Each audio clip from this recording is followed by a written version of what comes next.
Assalamualaikum warahmatullahi wabarakatuh. Alhamdulillahi wa kafa, wassalatu wassalamu ala sayyidina Muhammadinil Mustafa wa ala alihi wa sahbihi ahli sidqi wal wafa, amma ba'd. Rabbana zidna ilman warzuqna fahma wa waffiqna amalan salihah. Ya Tuhan kami, tambahkanlah kami ilmu, berikanlah kami paham akan ilmu itu, dan berilah kami kekuatan untuk berbuat baik.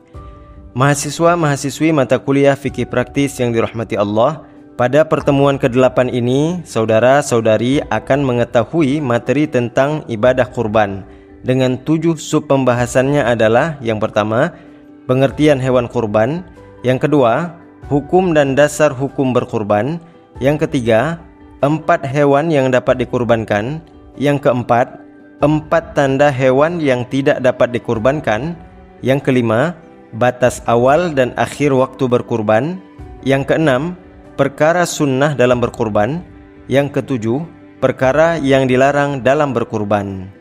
Mahasiswa-mahasiswi mata kuliah fikih praktis yang dirahmati Allah, adapun pembahasan yang pertama adalah pengertian hewan kurban.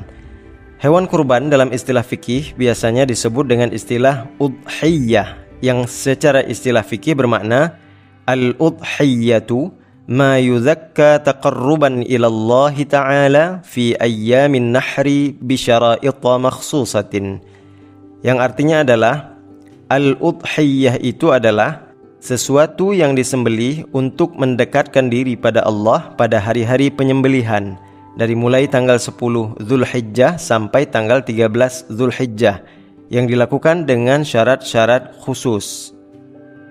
Mahasiswa-mahasiswi mata kuliah fikih praktis yang dirahmati Allah, kemudian pembahasan yang kedua adalah tentang hukum dan dasar hukum berkurban. Abu Syuja' dalam matan Abi Syuja' beliau menyebutkan bahwa wal udhiyatu sunnatun muakkadatun, yang artinya dan penyembelihan hewan kurban pada hari raya Idul Adha dan hari tasyrik itu hukumnya adalah sunnah muakkadah. Adapun jenis kesunahan dari ibadah kurban ini adalah sunnah muakkadah yang bersifat kifayah, sebagaimana dinukilkan oleh Al-Khatib Asy-Syirbini dalam kitabnya Mughnil Muhtaj, wa hiya sunnatun 'alal kifayati in ta'addada ahlul baiti fa idza fa'alaha wahidun min ahlil baiti kafa 'anil jami'i wa illa fa sunnatu 'ainin. Dan kesunahannya itu adalah sunnah muakkadah kifayah. Apabila suatu keluarga itu ada banyak anggota keluarganya, artinya jika ada satu orang yang berkurban di setiap tahunnya, maka anggota keluarga yang lainnya itu sudah gugur tuntutan kesunahan melakukannya. Atau dengan kata lain, jika dalam satu rumah keluarga itu dihuni oleh suami, istri, dan 3 orang anak misalkan, apabila di tahun ini salah satu dari anggota keluarga tersebut ada yang berkurban dari hartanya, maka yang lainnya kelak di hari akhirat tidak dipertanyakan lagi oleh Allah kenapa yang lainnya tidak berkurban di tahun ini. Adapun jika hanya satu orang saja, artinya tidak memiliki keluarga yang lain, maka hukum berkurban atasnya tetap menjadi sunnah muakkadah ain. Dan yang menjadi catatan penting bahwa adapun mengenai pahala berkurban itu tetaplah hanya milik orang yang mengeluarkan hartanya untuk berkurban saja, sebagaimana dijelaskan oleh Syekh Sulaiman Al-Jamal dalam kitabnya Hasyiatul Jamal.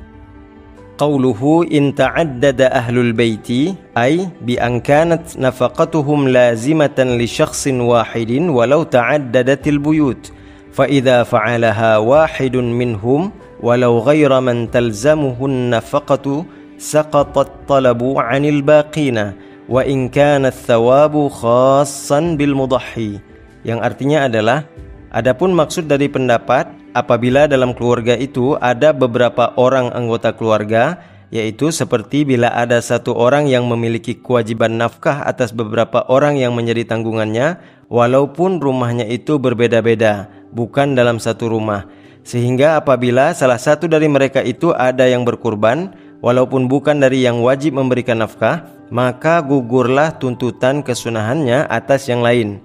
Dengan kata lain, kelak di hari akhirat Allah tidak menanyakan lagi kenapa anggota keluarga yang lainnya itu tidak berkurban di tahun tersebut.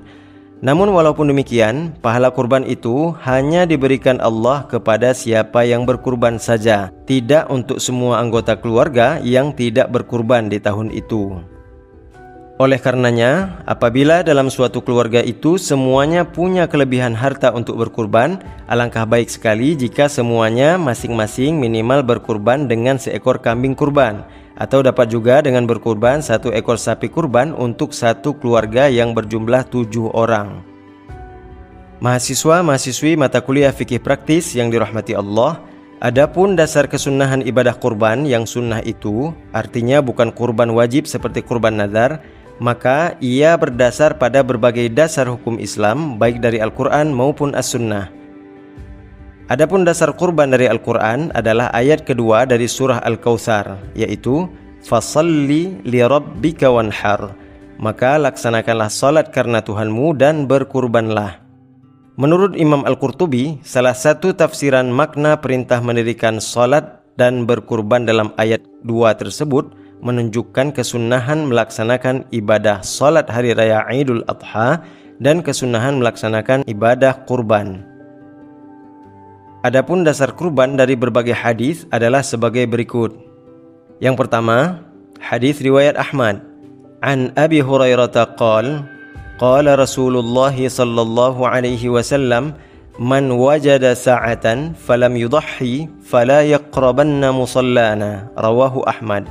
Dari Abu Hurairah radhiyallahu anhu, ia berkata, telah bersabda Rasulullah sallallahu alaihi wasallam, barang siapa yang mempunyai kemampuan tetapi ia tidak berkurban, maka janganlah ia mendekati tempat salat kami. Hadis riwayat Ahmad.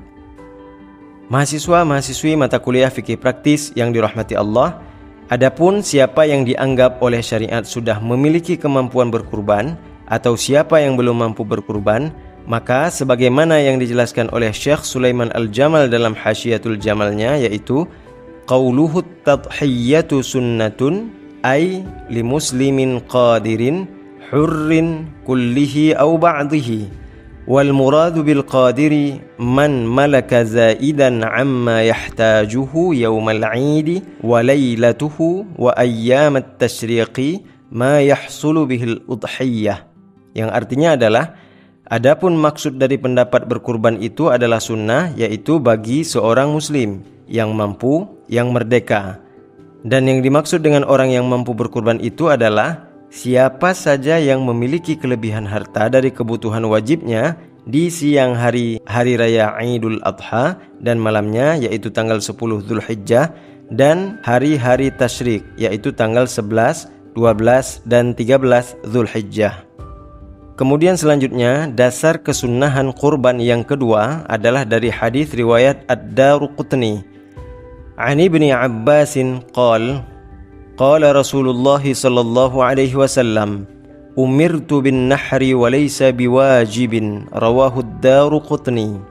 Dari Ibnu Abbas radhiyallahu anhu, ia berkata, telah bersabda Rasulullah sallallahu alaihi wasallam, aku diperintahkan untuk berkurban pada hari nahar, dan berkurban itu bukanlah suatu kewajiban atas kalian. Hadis riwayat Ad-Daruqutni. Mahasiswa-mahasiswi mata kuliah fikih praktis yang dirahmati Allah, selanjutnya pembahasan yang ketiga adalah 4 tanda hewan yang dapat dikurbankan.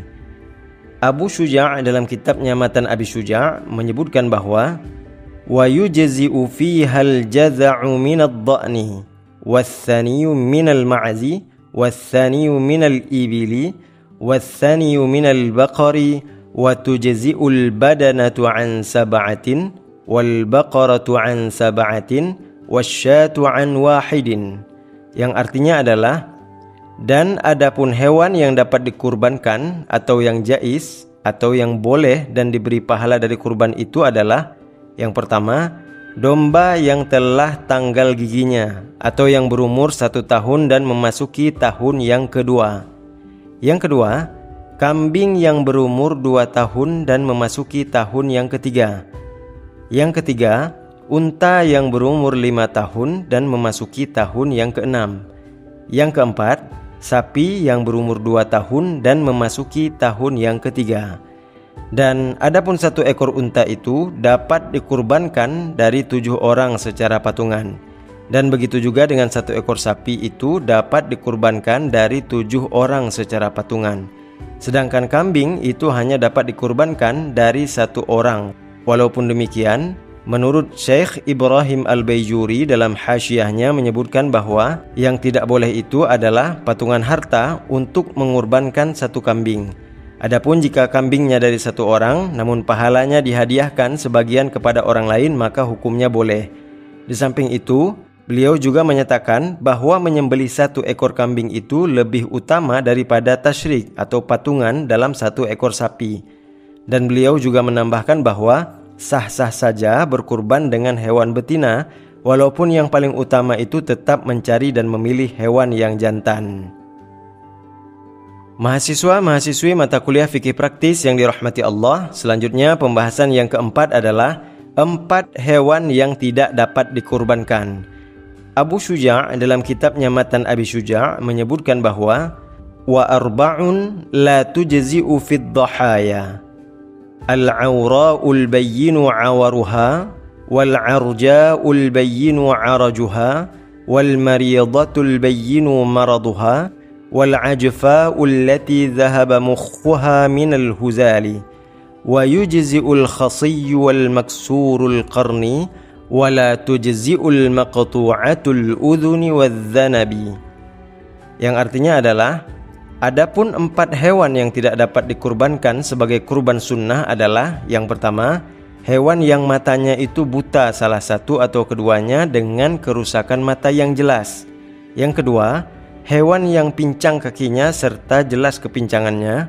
Yang ketiga, hewan yang sakit yang jelas sakitnya. Yang keempat, hewan yang sangat kurus sampai hilang sumsumnya karena kekurusannya. Dan adapun hewan yang dikebiri dan rusak tanduknya itu masih dapat digunakan untuk berkurban karena tidak berpengaruh pada berkurangnya daging hewan yang akan dikonsumsi oleh fakir miskin, orang yang akan menerima hadiah atau sedekah daging kurban tersebut. Sedangkan hewan yang putus telinganya atau ekornya itu sudah tidak dapat digunakan untuk berkurban. Mahasiswa-mahasiswi mata kuliah fikih praktis yang dirahmati Allah, selanjutnya pembahasan yang kelima adalah batas awal dan akhir waktu berkurban. Abu Syuja' dalam kitabnya Matan Abi Syuja' menyebutkan bahwa wa waqtu dzabhi min waqti salatil 'idi ila ghurubisy syamsi min akhir ayyamit tasyriqi. Waktu penyembelihan kurban adalah dimulai dari masuknya waktu salat Idul Adha sampai terbenamnya matahari pada hari tasyrik yang terakhir. Oleh karenanya, apabila penyembelihan dilakukan di luar batas waktu tersebut, maka tidak mendapatkan pahala sunnah muakkadah ibadah kurban. Dan dalam masalah kurban yang wajib seperti kurban nazar, walaupun sudah lewat waktu yang disyariatkan berkurban, maka orang yang bernazar itu tetap wajib melaksanakan penyembelihan, namun dalam bentuk ibadah kurban wajib yang diqadha atau dilaksanakan tidak pada waktunya lagi. Maka apabila digabung jumlah hari yang disyariatkan untuk berkurban, semuanya itu berjumlah 4 hari, yaitu dimulai dari tanggal 10 Dzulhijjah atau hari raya Idul Adha, kemudian ditambah 3 hari berikutnya yang disebut dengan hari tasyrik, yaitu tanggal 11, 12, dan 13 Dzulhijjah. Mahasiswa-mahasiswi mata kuliah fikih praktis yang dirahmati Allah, selanjutnya pembahasan yang keenam adalah 5 perkara sunnah dalam berkurban. Abu Syuja' dalam kitabnya Matan Abi Syuja' menyebutkan bahwa wa yustahabbu 'inda adh-dhabhi 5 asya'a at-tasmiyatu was-salatu 'alan nabiy sallallahu alaihi wasallam wastiqbalul qiblati wat-takbiru wad-du'a'u bil qabuli. Yang artinya adalah, dan disunnahkan ketika penyembelihan hewan kurban itu 5 perkara. Yang pertama, menyebut nama Allah minimal dengan membaca Bismillah. Maksimalnya adalah dengan membaca Bismillahirrahmanirrahim. Apabila sengaja tidak menyebut nama Allah, maka dalam mazhab Syafi'i hukumnya makruh. Berbeda dengan mazhab lain yang mengatakan hukumnya adalah haram. Namun bila disembelih suatu hewan dengan disebut nama untuk selain Allah, maka disitulah letak keharamannya. Yang kedua, membaca salawat kepada Nabi Sallallahu Alaihi Wasallam dengan berbagai macam jenis redaksi yang mudah untuk dibaca. Dan disunahkan juga menambahkan kata salam dalam salawat. Seperti misalkan kita membaca Allahumma salli wa sallim ala sayyidina Muhammad. Yang ketiga, menghadap kiblat, yaitu orang yang menyembelihnya. Yang keempat, membaca takbir minimal 1 kali sebelum membaca bismillah, atau boleh juga setelah bismillah. Adapun bacaan takbir yang sempurna adalah membaca Allahu Akbar, Allahu Akbar, Allahu Akbar sebanyak 3 kali dan ditutup dengan lafal walillahil hamd. Jadi 3 kali takbir sebelum membaca bismillah dan 3 kali takbir setelah membaca bismillah. Kemudian selanjutnya, hal yang sunnah yang terakhir dalam ibadah kurban adalah berdoa agar kurbannya itu diterima Allah dengan mengucapkan Allahumma minka wa ilaika, yang maknanya adalah ya Allah, hadhil udhiyatu ni'matun minka alayya wa taqarrabtu biha ilaika fataqabbalha minni ya karim, yang artinya adalah ya Allah, hewan sembelihan ini adalah salah satu nikmat darimu atasku, dan aku kurbankan hewan ini kepadamu, maka terimalah kurban dariku wahai yang maha mulia. Mahasiswa-mahasiswi mata kuliah fikih praktis yang dirahmati Allah, selanjutnya pembahasan yang ketujuh adalah perkara yang dilarang dalam berkurban. Abu Syuja' dalam kitabnya Matan Abi Syuja' menyebutkan bahwa wala ya'kulul mudahhi syai'an minal udhiyatil manzurati, dan orang yang berkurban itu tidak boleh memakan sedikit pun daging dari hewan kurban yang dinadarkan. Dan begitu juga bagi siapa saja yang nafkahnya itu ditanggung oleh orang yang bernadar, juga dilarang untuk memakan daging kurban nadar itu. Orang yang bernadar kurban, seperti misalnya apabila seseorang mengucapkan kepada Allah, lillahi alayya an udahhiya bihadhihi, demi Allah aku akan berkurban dengan hewan ini. Kemudian selanjutnya Abu Syuja' menyatakan wa ya'kulu minal mutatawwa'i biha, artinya dan orang yang berkurban itu boleh saja ia memakan daging dari hewan kurban sunnahnya dengan bagian porsi yang disebut Syekh Ibrahim Al-Baijuri, yaitu boleh dimakan oleh yang berkurban maksimal 1/3 dari bagian hewan kurbannya. Kemudian 1/3-nya lagi boleh dihadiahkan untuk orang Islam yang kaya, dan yang 1/3-nya lagi disedekahkan untuk fakir miskin.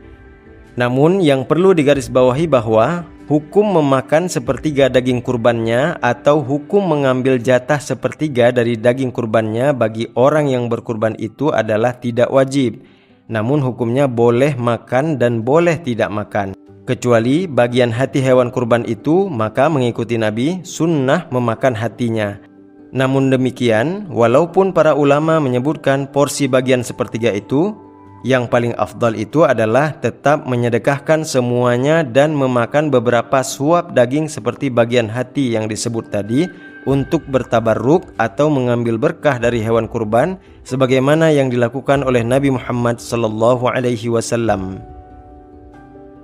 Kemudian selanjutnya Abu Syuja' menjelaskan wala yabi'u minal udhiyati, yang artinya adalah dan tidak diperbolehkan, yaitu diharamkan atas orang yang menyembelih hewan kurban atau pemilik hewan kurban untuk menjual apapun dari hewan kurban itu, baik dagingnya, bulunya, dan kulitnya. Sebagaimana pula diharamkan memberikan bagian daging, bulu, dan kulit hewan kurban itu sebagai upah untuk orang yang ditugaskan menyembelih dan memotong hewan kurban. Dan dengan ketentuan, apabila tetap juga dijual atau tetap dijadikan sebagai upah, maka hukum penjualan dan pengupahan itu adalah haram dan akadnya itu tidak sah. Kemudian Abu Syuja' menjelaskan lagi, wa yut'imul fuqara'a wal masakina, dan daging kurban itu dibagikan kepada fakir dan miskin, yang menurut Syekh Ibrahim Al-Baijuri, bagian yang wajib ada saat sembelihan itu dibagikan kepada fakir miskin adalah bagian dagingnya yang masih mentah dan belum dimasak. Mahasiswa-mahasiswi mata kuliah fikih praktis yang dirahmati Allah, maka demikianlah pertemuan ke-8 perkuliahan mata kuliah fikih praktis ini. Walaupun singkat, semoga bermakna, karena ma qalla wa dalla khairum mimma kathura wa alha. Sesuatu yang sedikit dan memberi petunjuk itu lebih baik dari sesuatu yang banyak tapi melalaikan sampai lupa semuanya. Dan apabila saudara-saudari masih ada yang belum dipahami, maka silahkan diulang kembali video pertemuan ini, karena man karrara syai'an fahuwa muqarrar. Siapa yang mengulang-ulang sesuatu, maka sesuatu itu akan menjadi tetap. Artinya, apabila ilmu itu kita ulang-ulang, kita murajaah, maka ilmu itu akan tetap dalam ingatan kita. Jangan lupa untuk mengerjakan tugas dari pertemuan ke-8 ini. Waktunya dimulai dari video ini di-share ke grup WA sampai batas waktu 1 pekan ke depannya. Tugasnya yang pertama adalah isilah absen hadir di kolom komentar. Cara pengisiannya ada di video materi pertama. Dan yang kedua adalah jawablah 10 soal terkait materi ini. Link soal ada di deskripsi video di bagian bawah video ini. Ingat selalu dalam menyelesaikan soal, fahmus su'ali nisful ijabah. Memahami soal itu adalah setengah jawaban. Kemudian selanjutnya yang terakhir kita tutup dengan sebuah doa. Allahumma inna nastaudi'uka ma qara'na wa ma sami'na wa ma fahimna wa ma hafidna farudduhu ilaina 'inda hajatina ilaih.